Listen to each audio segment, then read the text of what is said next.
Good morning, good afternoon, good evening, whatever time it is that you're listening to us here on RCR Talk. This is Media Matters, the one place where we talk about the media sometimes. Quite often we don't talk about the media, and very, very often my friend, partner in crime, and little person that I go off into the forest with when we head off down holes, paths, trails, and places unknown, Marty Gibson. Welcome along. Because we do Thanks, that a Marie. lot, don't we? We go off on a beaten path and a track and we think, oh, we didn't quite mean to go there, but we did. Well, part of the trick that they're playing on us is getting us to talk about the wrong things. Mm, So if you're not going off piste, you're just playing into their hands. yeah. I often said, with the Benjamin Bussy thing, they kind of won by having everyone talking about, that disgusting concept. Mm. And so, yeah, off piste and proud. Yes, off piste and proud. Oh gosh, another week, another God, this 2026 has really kicked off to be quite the year. And Iran. We kind of knew that it was all brewing. You had to be deaf, dumb, and blind to know that something wasn't going to happen, that it wasn't going to be some form of intervention from the United States. Because let's face it, they were moving all their assets into that area. And President Trump did indicate to the Iranians that, I will be there to help. And it seemed to take a while, but no, the Israelis, and I guess many other shadow people in the shadows that we don't know who they are, but they've hatched a plan. And yeah, they've gone in, all guns blazing. Persians and Iranians around the world, including in this country, are rejoicing because after 47 years, a repressive theocracy is now on the point of the brink of collapse. Mm. Yeah, I've been listening to a I bit of Patrick Bet-David, who I really enjoy Yeah. on the stuff. I watch him and I think that's what you'd hope to see when you turn on your TV, a serious guy who's, free to examine ideas and reflections. Mm.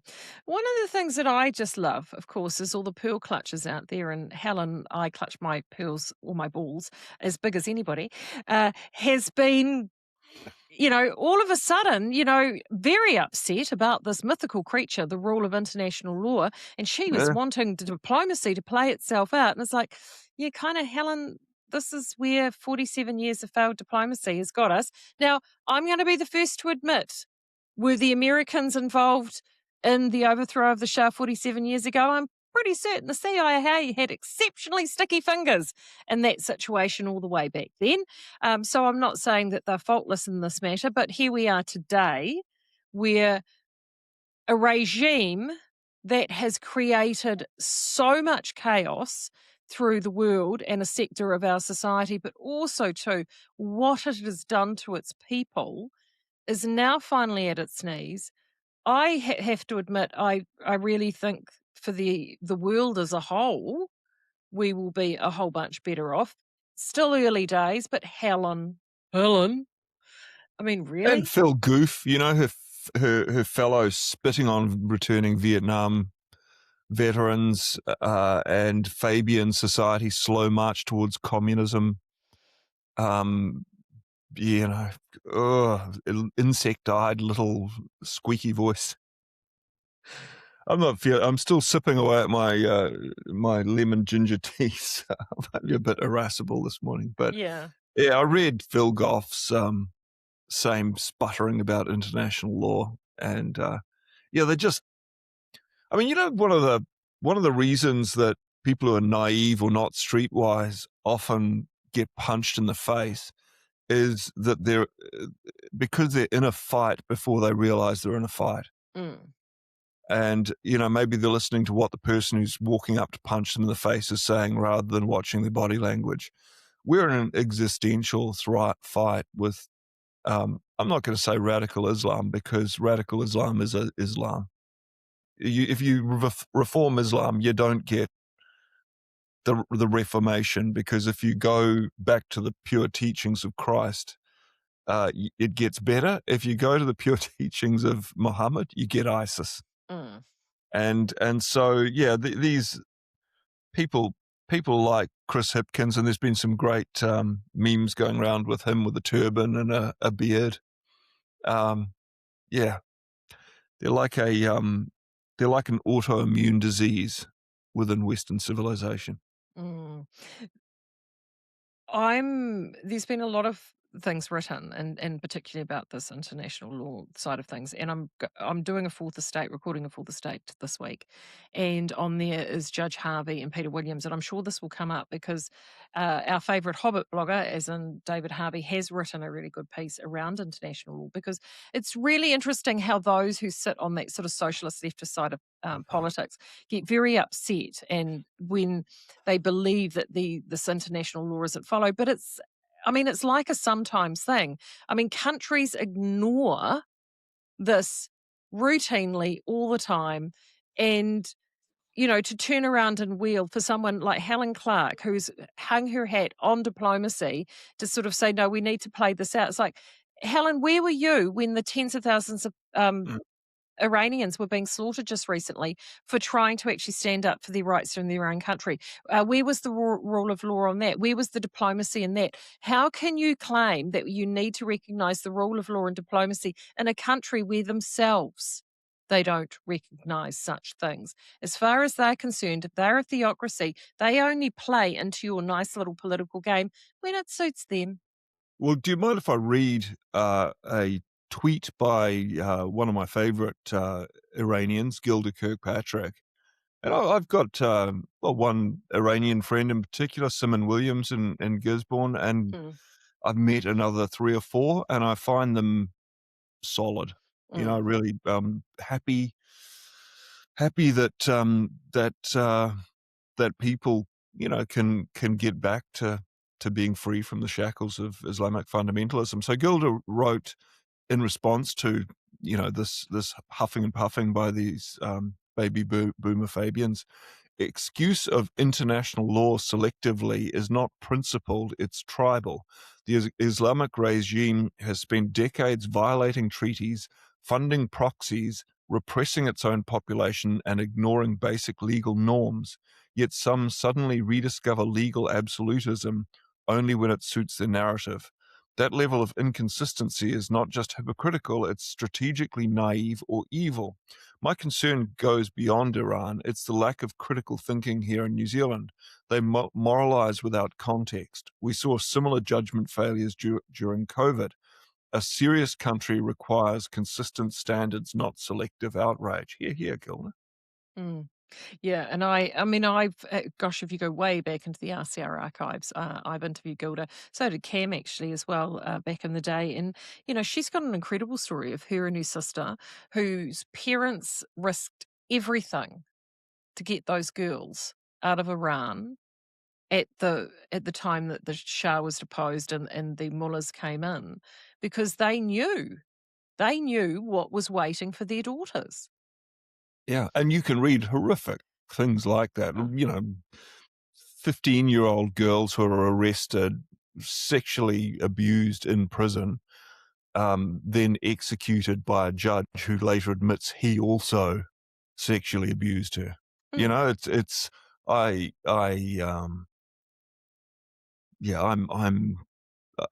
always cautious to rah sports ball like enthuse about war the way Christopher Luxon does, but Well, so Christopher, of course, this week took one foot out of his mouth to stick the other one in. Oh my word! So Winston Peters is currently in Argentina, and I'm going to play a wee clip from him in just a second. So Christopher Luxon had the post-cabinet press conference on Monday, and then he had question time yesterday, and things didn't improve.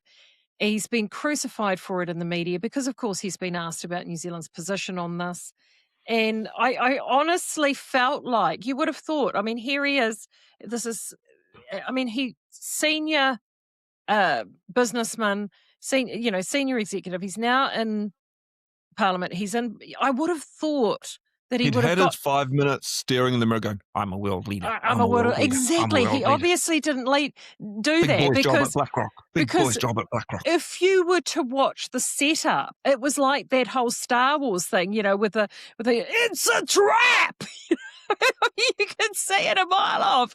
But Chris, no, he fell over his feet, fell over his tongue, fell over everything, fell flat on his face. And now he's trying to step things back. I mean, simply, Chris, you could be, there are simple statements that you could have prepared. Simple statements. You should have known that a question like that was going to be asked. And all you needed to say is, New Zealand, our hearts go out to the people of Iran at the moment, at this military action. Of course, we'll be watching closely at what unfolds in that theatre because all these international conflicts do have an effect on the wider community at large, and leave it at that. But no, he's shocking. Yeah, it's one of those things. I've just started reading my kids a world history. I found a book which was a world history, which is so we've just been starting, reading about the 4 different main pillars of civilization. One of them being Persia. And so, the kids have been singing bomb, bomb, bomb, bomb, bomb Iran because I don't know, there'd been a lot of memes with Donald Trump singing that, and they all love Donald Trump. But yeah. So meanwhile, Winston, as I mentioned before, because usually this is where he would lean on Winston Peters as Foreign Affairs Minister. And let's face it, Winston has seen more crises than we've all seen hot dinners. But of course, Winston was on a plane going to South America at the time when this was all going down and not available for comment. However, this morning on News Talk ZB, as we record this, they got hold of Winston, and this is what Winston had to say. This is your first chance to talk about it, given you are overseas. Has Luxon buried himself in his psychobabble the other day and trying to talk about the legality of this? Could he have done it better? Should we even be discussing it, given we're at the bottom of the world and we're not part of this? Well, look, to cut to the chase, the reality is that I'd rather have serious international legal experts deciding this than people like Helen Clark and others who are not qualified in that very, very critical area of A, academic understanding, and B, the circumstantial understanding. We've had 47 years of growing terrorism out of Iran, appalling circumstances, and during those appalling circumstances, 88 people lost their lives, dare I say it, in Argentina, in Buenos Aires, at the very time Helen Clark was saying we live in a benign geostrategic environment. She was wrong then and she's wrong now. And I'm really saying at this point in time, here comes the next real issue, because it's modernized challenges we face. The rule of law on the Straits of Auckland is the same as the rule of law internationally. To make it stand, somebody has to enforce it. And to make it stand, somebody has to enforce it. And also, too, you have to accept it. And I mean, the fact that they're talking about this rule of law when it comes to a country, as I mentioned before, like Iran, they don't give a rat's ass about the rule of law, just as Vladimir Putin doesn't give a rat's ass about the rule of law. And Xi Jinping and everybody else. I mean, ultimately, at the end of the day, there are bad dudes out there doing bad shit. And sometimes the grown-ups need to enter the room and just go, you know what, we need to stop. I do worry, obviously, about the geopolitical aftermath of things, and there's always another agenda, I'm sure, particularly with the United States and the Israelis. They won't be looking at this as an isolated thing, as we're going to free the people of Iran. That there'll be a cost-benefit of analysis, I'm sure, that was done before all of this was entered into. What that is, well, people say oil. I don't know. I think it could be security, digital. I'm not sure what it might be. But there'll be something, and that's where we need to be mindful. It's very difficult to know what it is in the fog of war. I did see a good analysis of Trump's style earlier in the week, where someone on X said the difference between Trump and previous presidents and most world leaders is he doesn't really believe in institutions. He relates to people. So he wouldn't have a clue about the People's Democratic Republic of Korea, but, he knows Little Rocket Man. And his thing wasn't to gut the party in Venezuela. It was to grab Maduro and then say, well, who have we got next? See if you can do better. Because if you don't, it's going to be bad for you. And so it's similar to Iran. He's taking out the people and essentially saying, well, let's try that again. With regard to Israel, I mean, that's a really complex situation because so much of what they do is bound by prophecy.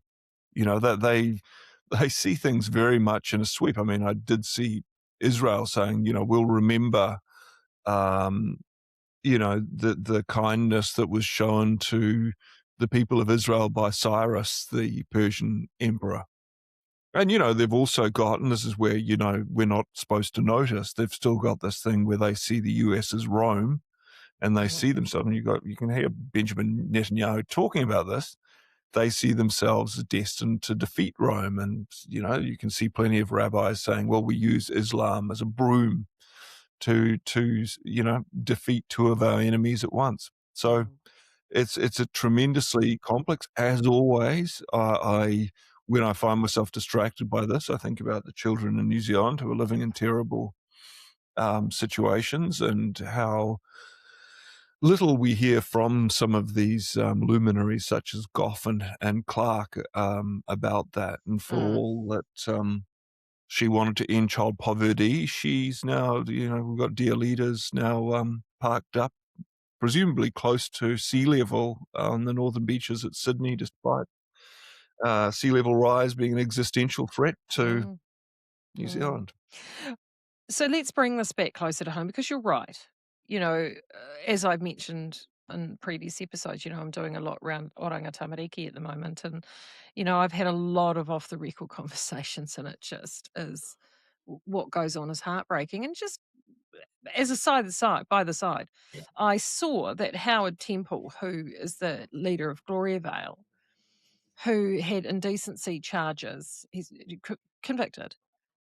They've now, because he's a sick old man and they don't want him to be, the courts have decided, they've argued that being away from his community, they're now allowing him to serve out a sentence back at Gloriavale. I mean, something I couldn't get from that was, it sounded like what he was doing was creepy, but did he, was there actual rape involved, or was it? I look from a legal perspective. I think that's not what he was charged with, but I think the inference is that there was. I think things definitely went beyond. Like, I think they felt that, and you read that with a number of the victims, that because of the nature, the structure, and the hierarchy of that Power community, and it's any community where you have a theological and patriarchal structure, that these women and girls felt powerless to do anything. I mean, they have no power there. And they're now literally putting, as decrepit as he is, but they are now putting that decrepit old fox back in the hen house. I mean, they're like, oh yes, but he's going to be living in a house or a property away from the main community. Oh, for goodness sakes! I mean, there were men in that community that enabled that dirty old effer to do what he did in full and plain view for decades. And you think that those people are still out there today? Yeah, and his predecessor. Old hopeful pilgrim. So I have to admit that did get my hackles up. And then the other thing that I've looked at this week there's been lots of sort of economic stuff floating around, and I guess it's because the budget will be heading into that place in the next couple of months. And there have been a few things. The Ipsos poll, which we've talked about before, which ranks the 10 things, the top 10 things that in which party you think is going to do best, and a whole bunch of questions and all the rest. Last year we talked about it, and of course Labor. We couldn't believe that people believed that Labor were going to do things so well. And again, same thing happened again this year, and one of those was cost of living. That when surveyed, New Zealanders believe that Labor will do a better job on the cost of living. So, okay, obviously New Zealanders still think that arsonists are better at putting out fires. Good-o. Bruce Cottrell, 2 weeks ago, we talked about him coming out swinging for the fences. He has done the same again. He's obviously seen these polls come out, and he has done a reality check around the cost of living.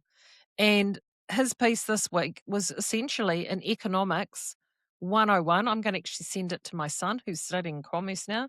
Economics 101 at this is what causes the cost of living. And if you think that any government is going to get the cost of living under control or reduce the cost of living, to quote Daryl Kerrigan, you're dreaming.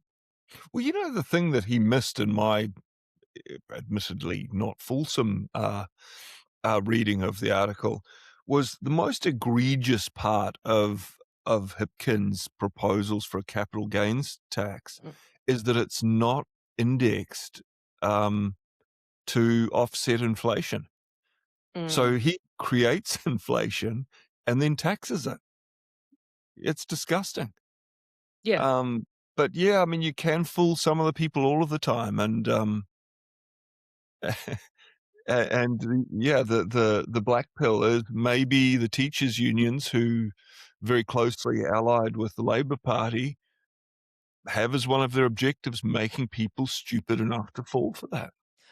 Well, he even talked about, he brought up education. There's something like 12 unions that they have to deal with. So he had, one of the cracks he had at was in terms of wage costs. So he's saying, hey, look, you want people to be able to live good lives. But his key message here is around productivity. So you can have a high wage economy if you have a high productivity economy. We don't have that in this country. We do not have a high productivity economy. So he says here, in New Zealand, there's been continued pressure to drive up wages for most of the past decade. There are good reasons for paying people appropriately and fairly. Most importantly, it helps us maintain a standard of living that is the envy of many countries. But increasing wages without increasing performance and productivity is ultimately unsustainable. During the past decade, we've pushed wages up quite aggressively. This has occurred courtesy of constant increases in minimum wage and the flow-on effects from that, like inflation. Those wage increases never retreat. In 2008, the minimum wage, so bearing in mind 2008, the minimum wage was $12 per hour. Under the key English government, it grew by 31% over 9 years to $15.75. So that's 10% sort of, if you look at that term on term. But the amount was supercharged during the Labor government's reign from 2017 to 2023, so 6 years, so 2 terms versus 3 terms, and annual increases saw the rate go to $22.70 an hour, an increase of 44% in just 6 years.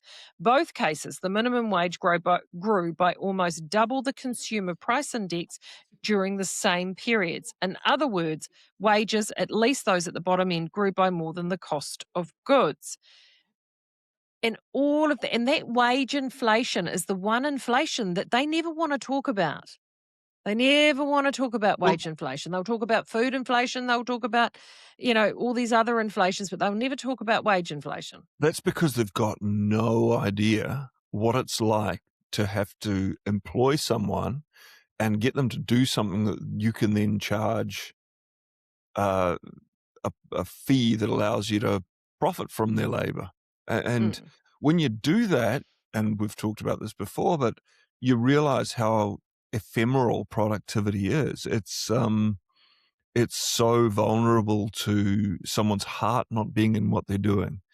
It's so vulnerable to someone having an adversarial feeling towards their employer, because you do get that they pretended to pay us and we pretended to work issue from the Soviet Union that was seen in the Soviet Union. And also there is a problem for people when their labor becomes so expensive that the only way an employer can make money off that labor is by giving them really, really dull jobs. And this is especially a problem for young people.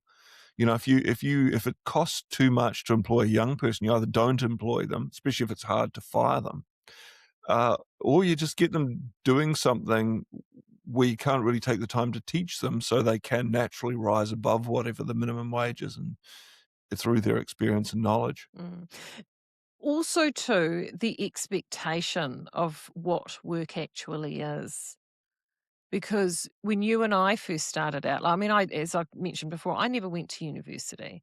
I had not through lack of ability, just circumstances at that time when things changed, and I just wasn't prepared to put myself into debt because both Marty and I we were on the cusp, weren't we, Marty? We lost the university fees lottery, and literally after the first year um, that university would have been was for you, wasn't for me, was the year that they introduced fees. And Uh, I just had a gap year away as an exchange student.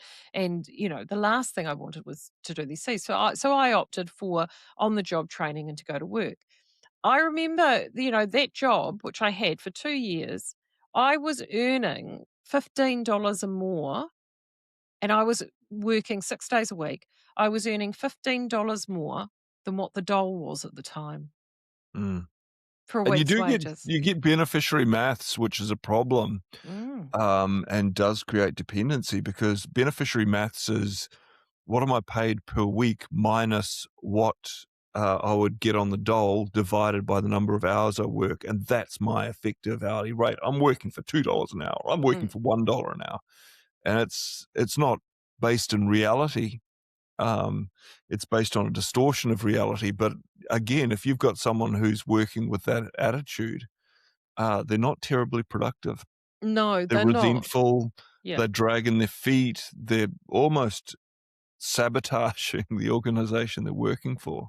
Mm, And as I said, it's yeah, someone's attitude. The people, one person can outperform another person by a factor of 3 or 4. mm, People are not equal. If people are free, they're not equal, and if they're equal, they're not free. And so, the effect of just constantly jacking up the minimum wage is that the people who are not great workers, not very productive, don't have incentive to improve, and the most productive workers quickly get disillusioned with some mm, muppet being paid about the same as they are, and so their productivity drops. And mm. again, you can get all of these gross errors when you get a student politician who's never had to give their workers the talk. Mm.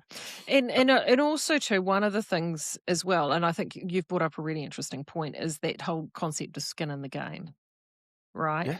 So when you're in the public sector, and Cottrell goes on to about how this high wage growth reinvigorated the labour services, essentially the unions. I mean, this was a gift to the unions Yeah. because all of a sudden they had this negotiating power for their people, predominant in the public sector. And so the public sector in this country now sits at just shy 20%, right? Whereas you look at other comparable nations like Ireland at 16, Singapore at 10%. Labour productivity is measured as a factor of GDP per hour worked. In New Zealand, averaged over the past 10 years, we're running at less than 1% productivity growth per annum. Over the same period, wage growth is measured solely by the growth in the minimum wage, has averaged almost 6% per annum. Now, and then you've got the public service, which he cites in the public service that from we could retain those surplus public service workers and others so that they could add value to a productive economy. But they also talk about that they are up to the level that justifies as wages. But we need every working hour to provide greater commercial outputs and national restructure for the fewer, more productive central and local government servants. And that is also the other difficulty. If you don't have skin in the game, it's you clock in, you clock out, you do whatever it is, the most minimum amount to collect your paycheck. And when you've got 20% of the population, and now there'll be some exceptions in here, I grant. There are some hardworking teachers and these hardworking people in medical and all the rest of it. There are always exceptions to this rule. But when you don't actually have skin in the game that directly affect you, that you can see as skin in the game, it is just so easy to not be invested in what it is that you're doing and wanting to move things forward and to make things happen. Oh, if you work in true free enterprise, which I do, I will talk to someone about a job. I'll work out how much time it's going to take me to do it. I'll give them a price. We agreed to it. And at that point, I see myself as an ally of my customer. I'm on their side. and I'll do the best job I Mm. can, and I'll look out for their interests because I want my reputation to be enhanced by the work I do, and I'll do the best job I can at a price that uh, makes them feel they're getting value. So once you are in the public sector, all of those things are gone, Mm. and so much of what public servants think of as hard work is probably what a hamster thinks of as hard work running on its wheel. You know, they're Mm. just basically butting against the resistance of a state that just wants to keep growing and controlling. Mm. And so then, I asked a few weeks ago, are we failing our kids? And is one of the ways that we're failing our kids is that we're teaching them that actually laziness is okay. I'm not teaching my kids that. No, I know you're not teaching your I'm kids giving my that, but kids the benefit of the work ethic that was taught to me by my grandparents who survived the Depression and fought in World War II. And so I sort of often have to do a disclaimer. I sometimes get my oldest daughter's friends in as well. And I say that to them. I said, look, I'm just going to give you the benefit of this experience. I'm not angry at you. So if I'm sounding it, it's just, just so you can get the experience. What are you doing? Oh my God. It's good for them. because Move! no, but this is just it though. I mean, is that whole there is that sort of work ethic element. I was thinking about it the other day. Is that I have always had. I can barely remember a time in my career, and and actually the only time will probably be right when the kids were very, very little, in the early flush of motherhood.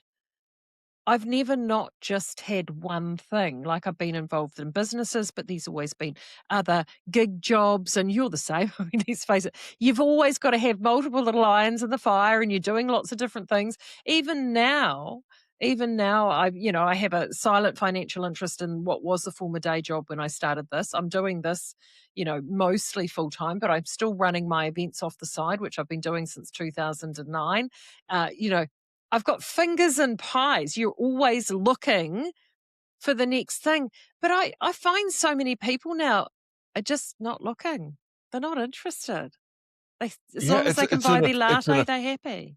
yeah, as I said, it's an ephemeral thing, ethereal thing. Um, and I mean, something I noticed about the best cleaners I had was, they were always almost men, and they were powered by this aggression that was like a nuclear reactor. There's a sort of an aggression towards the task. And, part of the effort to feminize workplaces has been that has been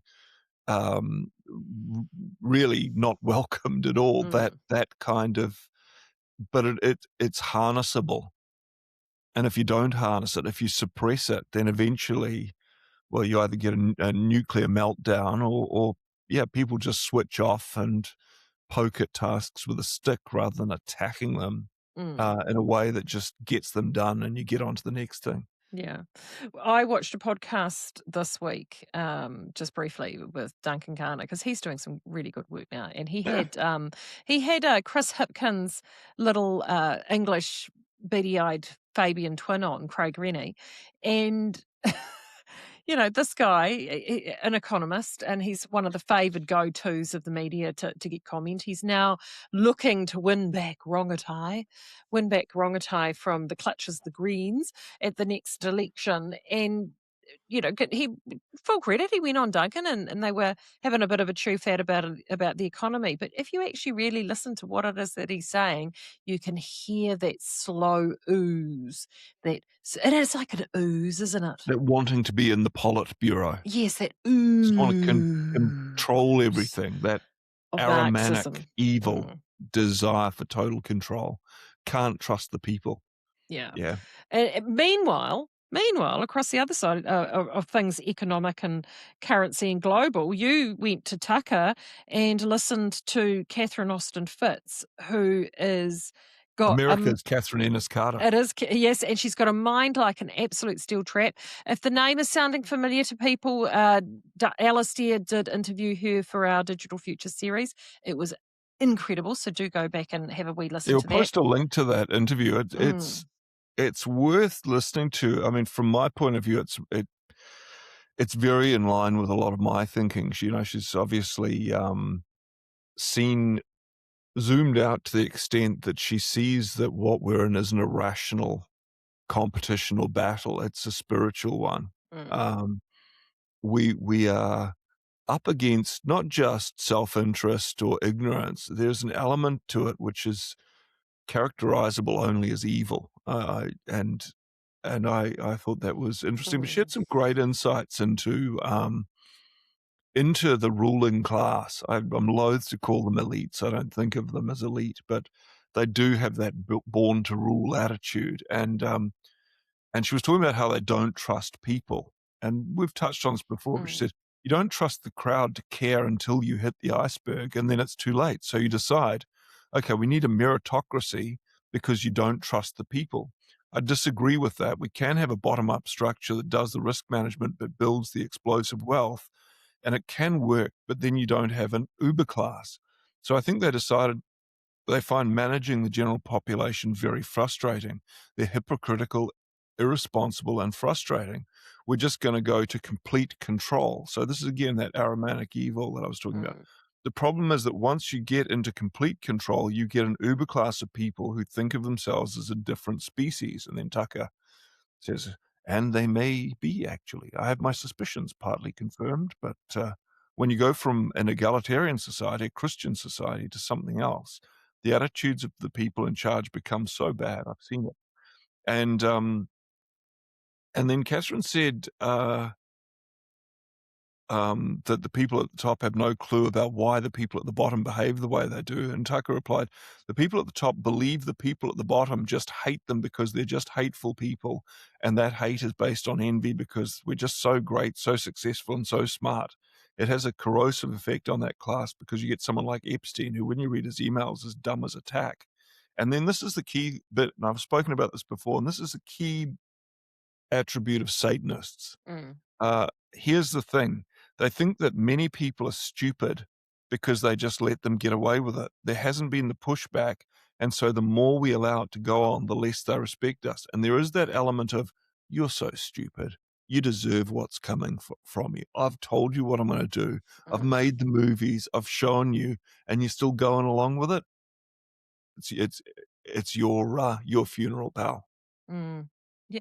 Well, how often have we said that the quiet part has been said out loud? So often. They've got to. And again, once you start studying this, there seems to be some rule where they've got to tell you what they're going to do. And it's like, the vampire's got to be invited into the house. Yeah. And also people are scared where they don't need to be scared. And in fact, the generation of fear seems to be one of the aims. They seem to like to almost harvest that kind of emotion. But overcoming it is, the Bible says, resist Satan and he will flee from you. It doesn't say fight him and defeat him, just resist. And yeah. And that resistance too, I think, I know in my 50s, I have been embracing my inner disagreeableness. And as Marty will tell you, having known me for a very long time, disagreeableness is not at the core of my nature. I'm one of those people that's very sort of easy-ozy and hospitable and all the rest of it, until you sort of spark that little mother bear just part of me. And then it's kind of like, watch out. You go into the cave and poke the hibernating bear with a stick. Yeah. Slow to awaken, but... Yeah, and then it becomes not a very pretty place. And I have to admit, this is where this job has been really wonderful for me, because it's allowed me to sort of measure my inner mother bear and an energy and actually do the whole, no. Yeah, well, that's no, what I was saying not about doing that now. people's aggression being channeled. Yeah. You're channeling the mother bear. It's awesome. And, the tough thing is, and, especially for people who are reasonably agreeable, I'm not that agreeable, but I like to think the best about people. But eventually, you have to just step back and go, actually, you're pretty thick, and you're the problem. You're the reason this is happening because you're cheering it on, and you're, you know, not really thinking about things. You're just blaring what you think good people think and good people say and good people do. Mm. Because you just want to stay in the village. So you want to, be the person who amplifies what the leaders want. You need to sit down and be quiet for a bit. Yeah. I don't Yeah. like thinking that. It's kind of the only rational way to see it, I Mm. think. Well, sometimes the most powerful thing to say is not to say anything at all. Not as satisfying. And I so wish more people would learn that lesson. However, hey, so of course I've done a couple of webinars. But we're hitting the straps with the webinars. I'm having a Wednesday webinar, actually just as consuming the webinar this week as opposed to participating. But the Wednesday webinars have been fantastic. We also had a wonderful backstage pass on Sunday night with Alia. Paul is a panelist. I love it when Paul's a panelist because he's got so much Yeah. great stuff to say, and not encumbered by the organising of things. And the wonderful Linda Wharton from the New Zealand Health Forum. And of course, we're all waiting. We're all in the TikTok, waiting for the Royal Commission of Inquiry report to be released. Of course, there's now all the censorship, we can't let that out. Oh, we can't let this out. Yeah. Lots of discussions going on about that. But a couple of videos that have been floating around have also been videos. The first one was Karl Stefanovic, and he was interviewing Senator Rennick in Australia. And Stefanovic admitted, he said, I feel bad Yeah. being part of the media machine that promoted the vaccine and part of the pandemic. And I have to admit, Jared Rennick, I mean, he's got that, ultra nasal Australian. Could sound more Australian if he was holding his nose. Yeah. I mean, it's almost a parody of himself. But when you actually listen to what the man has to say, he's on the money every time, on the money. That clip's just gone like wildfire. But the other one that's just cropped out in the last sort of 24 hours or so is on the Dom Harvey podcast. And full credit to the team, the Dom Harvey podcast team, for actually putting this out as a short on social media. They didn't have to do that. I mean, you do that to promote your podcast and get things out there. They put out a clip discussing Michael Campbell, golfer, got a pacemaker. And he was asked, how did your heart issue start leading into that? And Campbell was open. He said, started after the second COVID vaccine. Won't be popular, but that's how it started. What?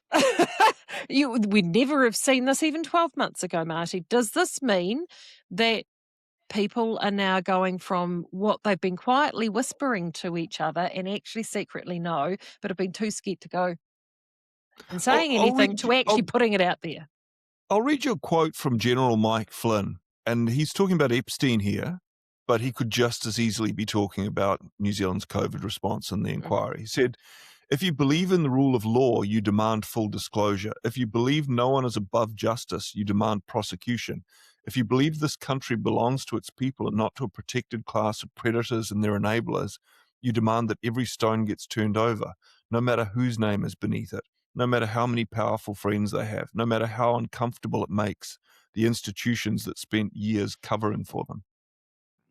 And yeah, that it's a universal theme that's emerging. As I said, we're starting to get down to brass tacks with a lot of this stuff, and a good Hannah Arendt quote as well. The ideal subject of totalitarian rule is not the convinced Nazi or the convinced communist, but people for whom the distinction between fact and fiction no longer exists. Yeah. So those are the people that they're saying, oh, we can't spook them by showing them what a fact is. We've got to keep them in this state of and also not really knowing. And this is the lesson that you have said so many times talking to the people that control the comms of Christopher Luxon. Christopher, it is actually okay to say something that is factual and true. And if you actually offend those people that they say, oh no, you can't upset those people, because you'll upset this group. Actually, Chris, upset some people from time to time. You know what? Because people like us will find that refreshing. It would Well, the actually be people nice. who you will upset through it have been made crazy in the way they are by institutions and media that's owned by BlackRock, who he wants to get a job with. So he's on a tightrope, old Chris. You got to feel for him. He wants to be a world leader, and world leaders follow the party line. I mean, you don't like to think about it, but they normally follow the party line because someone's got a DVD that they can go, And I wonder whether there's one on old Chris. I wonder whether there's one on all our leaders, to be honest. Well, who freaking knows? Well, I mean, after Jeffrey Epstein, we know. Yeah, well, actually, true, because I mean, as they were saying, with the emails, what was it? Tucker said you knew wasn't very bright, but obviously, what he was very good at was operating blackmail and passing secrets. I think I mentioned last week I'm in this book club, so I've. It's an online sort of Substacky book club. Annie O'Brien started it. So the first book was Slaughterhouse-Five, Kurt Vonnegut, an absolute cult classic from the 1970s. Now, if it's a weird book, I won't lie, it's a weird book because it bounces around. But ultimately, there are two protagonists in the book. Both of them served together in the army, and they were prisoners of war, and they survived the bombing of Dresden, which was, this total annihilation. And sometimes you forget about that. That was the total annihilation of pretty much a city on the orders of Winston Churchill, similar to what happened to Japan a little later on. So absolutely wiped Dresden pretty much off the face of the map. The beginning of the book is about the protagonist, who's then become a writer and a journalist. He's been tasked to write a book on the bombing as a survivor, and he's paining about it because ultimately he doesn't want to. He doesn't want to write this book. He doesn't want to remember. He doesn't want to remember the atrocities of what he'd seen and the guilt that he feels because he's having survived it. So what he does is he writes a book about one of his fellow compatriots who also survived the bombing, who was a guy called Billy Pilgrim. And Billy Pilgrim is actually, we all know a Billy Pilgrim in our lives. Billy Pilgrim is one of those guys who sort of enters the world, and he's a follower. Billy's a follower, quite likes to be kind of told what to do. He continually falls upwards.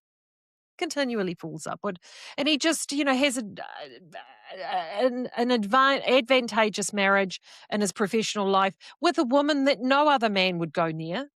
But he thought, well, she'll do. And then that gave him lots of benefits. And as his social standing and all the rest of it rose, he fell into a fit of mental decline, believing he was abducted by aliens and going off into all of these places, because ultimately at the end of the day, all Billy wanted to be told what to do, have his carnal pleasures sorted out, and then not to actually have to worry about life. And I looked at that Billy Pilgrim character. Now, when Vonnegut wrote that book in the early 70s, he was looking at the height of the Vietnam War and the PTSD and all the rest of it that was coming home. But I look at that Billy Pilgrim character and I'm thinking, oh my God, that is like all those, what do the gaming people call it, NPCs? It's like these NPCs of today who basically It's are baked into humanity. sucking on their TikTok videos and just falling upwards and working the public service and, The biggest enemy of that institutional, we're so clever, we're so successful, they hate us for our success and cleverness class, it are the people who would naturally be leaders in villages. They've got to be, as I've said before, the way they deal with them is by sicking their natural allies, the people who go, yeah, what that guy says, get on with it. They sick them onto the thinkers. And that's what happened during COVID, where disinformation is a dog whistle to enforcers. Hey, someone's spreading lies and it could cost lives. Well, where are they? I'll get them, And there's a great quote that I read, which is a reasonably old quote, but I thought about it as this bombing of Iran kicked off. It's by a graphic novelist called Marjane Satrapi. And she said, if I have one message to give to the secular American people, it's that the world is not divided into countries. The world is not divided between East and West. You are American, I am Iranian. We don't know each other, but we walk together and we understand each other perfectly. The difference between you and your government is much bigger than the difference between you and me. And the difference between me and my government is much bigger than the difference between me and you. And our governments are very much the same. Mm. Yeah, yeah, indeed, indeed. Oh, so much to talk about. Hey, we did get a lovely bundle of feedback this week. Have you got anything else first Actually, I've got before we go to one Let's do that. more article, Marie, which is very personal to me and very Let's do that, and then we'll do some feedback. something that affects me very deeply. Petition opposes overboard Motere speed limit drop because I got 2 speeding tickets. And I got them from driving on the Papamoa Beach Road. Oh, yes. One was for driving at 60 kilometers an hour, and the other one was driving at 61 kilometers an hour, which is the speed of traffic there. Okay. No, the safety ladies dropped it to 50. Yeah, I thought it was 60 along there. That's why I'm asking the question. Yeah, it was. More than 200 people have signed a petition to increase speeds along the Motere Highway. Last year, the road was reduced from 100 kilometres an hour to 80 kilometres an hour as the Tasman District Council conducted a comprehensive speed limit review of the region. So these tut-tutting do-gooders, Hayden Ellis, a Motere local of 45 years, created the petition. He understood the reasons for a reduction around the upper Motere village, but said slower speeds along much of the rural highway, particularly the Redwood Valley Straight, were ridiculous. It seems to have just gone way overboard. Ellis said that people will continue to crash despite the lowered speed limit. That's a fact of life, driving along the road. Our problem is that people can't drive properly, he said. Most of the accidents are all caused by people and not necessarily caused by the road. So yeah, there's a lot of those stupidly lowered speed limits that still haven't come back up and probably need to be. Anyway, yeah, one of them was for $80, which was a 61 kilometer an hour, and one was for $30. I got them driving to and from in the same afternoon. Yeah, actually, my son got his first speeding ticket several months back before he went away, and it was the same thing because they dropped. It was a 50 kilometer an hour, but they dropped it down to 40, and he got done for doing like 50. It was the same thing. What the speed limit was. Yeah. It's just a drive the conditions thing. That's the speed the traffic goes because there's nothing that can happen that you couldn't stop from at that speed. It's again that sort of instinct to control everything. Well, yeah. Absolutely. So anyway, thank you to everyone that sent in some feedback. I mean, we love it. We do like getting feedback. Yeah, so awesome. Thank you. And positive, negative, it don't matter. Send it in. We like it. We love it. So 2057 is the text. Inbox at rcr.media is the email. From Paul, great show, guys. Love your analysis. And also, this is for Medium, both on the Media Matters last week. And love listening to both of you each week, says Marie with an I. Thank you, Marie. Do appreciate that. Also, a great pleasure to listen to you and Marie every week. You are both beautiful people. Love your work. Oh, thank you. Thank you. Hey, Marty, Libby here from Northland. Thank you so much for the needed lols that your most recent Media Matters gave me while I stewed my apples. Your punchy one-liners are always spot on. Much love to you both in the magnificent Marie. Oh, thank you, Libby. Thanks, Libby. And those stewed apples are so good for your gut biota. Yeah, and I just know, Vi, for the webinar we did the other night, you've actually had a real tough trot of it the last couple of weeks. She's lost her partner, who passed away. Dear, so I'm sorry to hear that. Yeah, so much love from us back here. Another one from here, actually. Hi, Marie. Re Luxon not dressing up in Napier for Art Deco Festival. He's certainly okay dressing up for the Indian community. Yeah, he did. He got all, and I mean, this is to be, and you're right, Libby, he did. But also, too, this is partially on you, Katie Nimmin, our MP. To be brutally honest, Katie, that's when I would have had an emergency. I would have taken one look at Christopher and gone, no. follow me, grabbed someone from the Art Deco Trust, handed him a boater hat, given him a proper button-down shirt.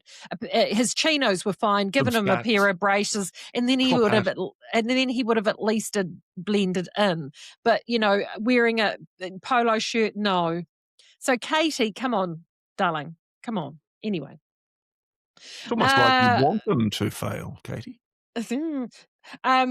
Did you catch my Kiwi farm this week? Yes, I did. Hmm. Did you get them? Yeah. So when I got actually a piece of feedback, which I'm not going to read because this piece of feedback actually has nothing to do. They sent it back as feedback for Kiwi Bum.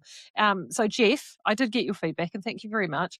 But to be brutal, I read it and I was like, this is a rant. And I hope your rant, and it's about something completely unrelated. I hope your rant actually made you feel better because sometimes we just need to get things down. But anyway, Davy Piglet, I was talking to on the weekend at the party, and they said, "Oh, we heard your Kiwi farm. Is that true?" And I went, "I don't know." About Davy Piglet going to the Pride Parade. Out. I want the world to know. Anyway, you heard it here first. I don't know. It's satire. I think you can only Oh, I'm not going to even go there. Stop it, mate. Yeah, hold back, Marty. Hold back. Save the editing. Hold back. Okay. Hey, Wednesday webinars. We're going to talk about this Catherine Ennis-Carter because you love Catherine. Yeah. We love Catherine. I enjoy anyone who's able to think independently and has a sharp mind. But yeah, she's a good exemplar of that. Yes, so this is one of my new joys with this year is I'm getting to work with Catherine on our Council Watch series, which I am loving. So good. So this is some feedback for that, but I think you'll appreciate it because I know you know Catherine so well and love her so much. Hi, Marie and Catherine. I registered for the webinar and I was really busy that night hosting my family for dinner for my mum's 89th birthday. Oh, happy birthday, Mum. I was so pleased to see that I could still listen to it on RCR. Thanks so much for the important conversation, and that concerns us all. Yes, that webinar has been edited to take out the technical difficulties and is actually up now. Catherine is such a wealth of knowledge, experience and information to share with us. She's a real gem. I look forward to hearing her on the next webinar with you lovely ladies, and I'm really happy to know that RCR are having many more webinars. Thank you so much. See you Sunday night, Marie. And I thank you. Yes, you were there Sunday night. It's been great. It's nice with the webinars is that when you're on there, you can actually interact, And the thing is on Sunday night at the Backstage Pass, you were on another webinar. Martin. Yeah. Would you like to share with the class where you were?